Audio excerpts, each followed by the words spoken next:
Insurance companies are normally willing to insure anything. Insuring public or private property is a standard practice in most countries in the world. If, however, you were holding an open-air garden party or a fete, it would be equally possible to insure yourself in the event of bad weather. Needless to say, the bigger the risk an insurance company takes, the higher the premium you will have to pay.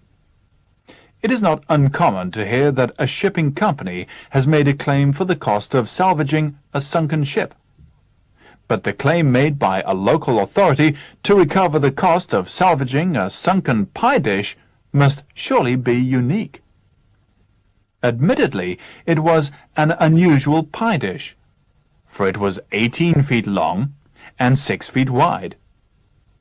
It had been purchased by a local authority so that an enormous pie could be baked for an annual fair.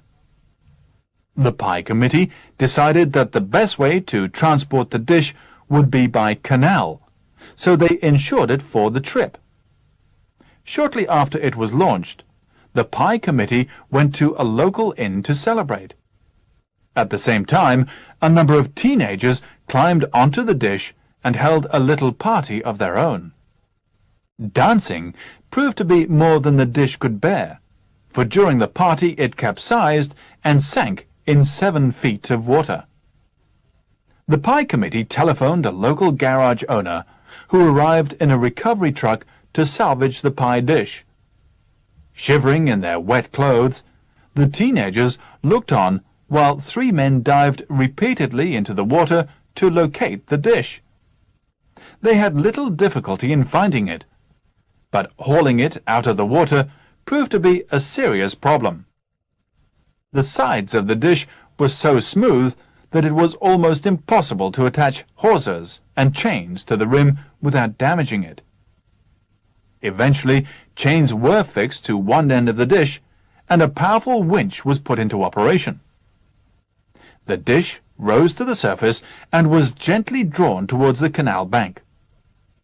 For one agonizing moment, the dish was perched precariously on the bank of the canal, but it suddenly overbalanced and slid back into the water. The men were now obliged to try once more. This time they fixed heavy metal clamps to both sides of the dish so that they could fasten the chains. The dish now had to be lifted vertically because one edge was resting against the side of the canal. The winch was again put into operation, and one of the men started up the truck. Several minutes later, the dish was successfully hauled above the surface of the water. Water streamed in torrents over its sides, with such force that it set up a huge wave in the canal.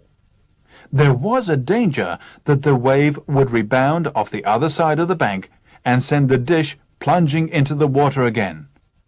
By working at tremendous speed, the men managed to get the dish onto dry land before the wave returned.